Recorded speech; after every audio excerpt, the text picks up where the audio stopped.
Good morning. Hope you're having a good start to your day. This has been a very hard morning for all of us as we think about all the vulnerable people in the crosshairs of fire and rockets in Ukraine.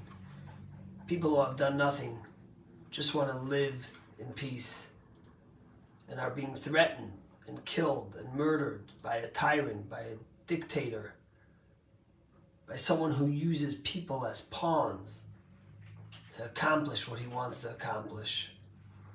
It's a very painful thing, especially for Jews.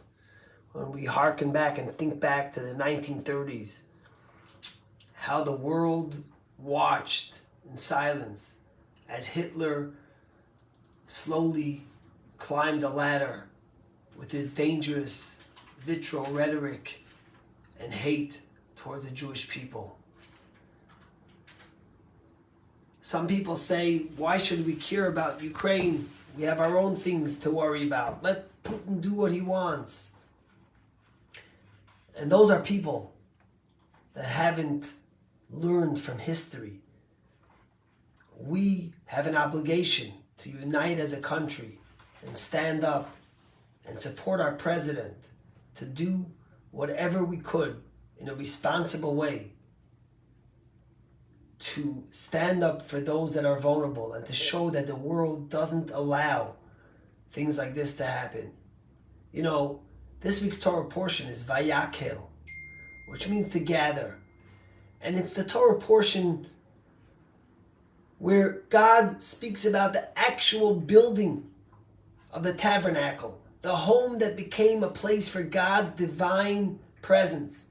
Till now we learned about how to build it, but now we learn about the actual building of it.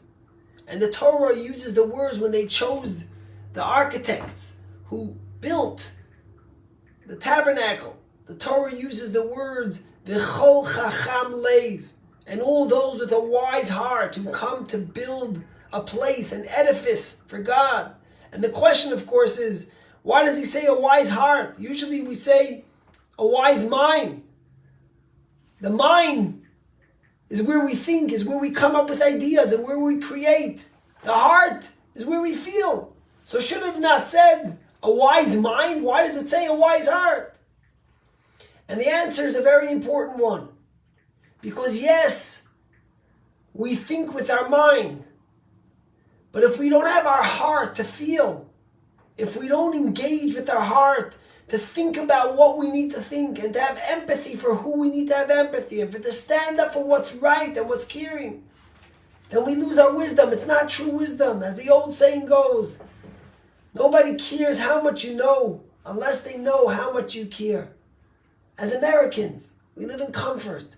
We're blessed with so much abundance. Our calculations of what we do and how we stand and with whom we stand shouldn't be on the price of gas. Yes, it's hard for all of us, me included, when prices go up. But we have a message to send that innocent children, women, and men are not alone. And that we will do everything we can to learn from our mistakes of the 1930s and 40s. And in fact, of the last 10 years, when Democrats and Republicans ignored a dictator, a tyrant who is getting more dangerous every moment, and we see where it's heading, we have an obligation to recognize that in order to build a home for God, you need to be a chacham lev.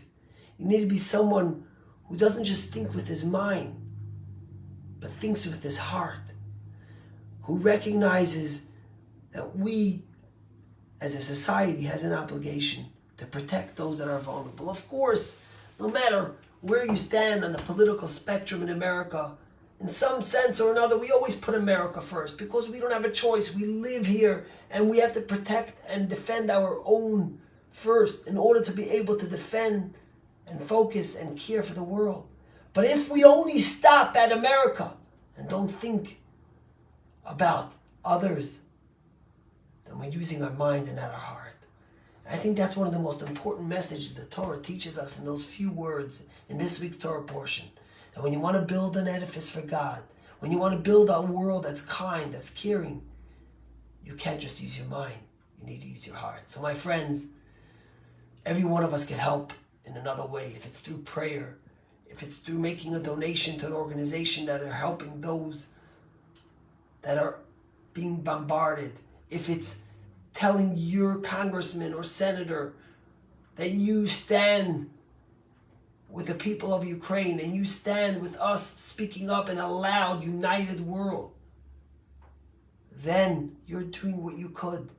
May God bless us that our prayers should lead not to more war but to less, should lead to some sort of negotiation where we could stop bloodshed and violence and hate done by person on person.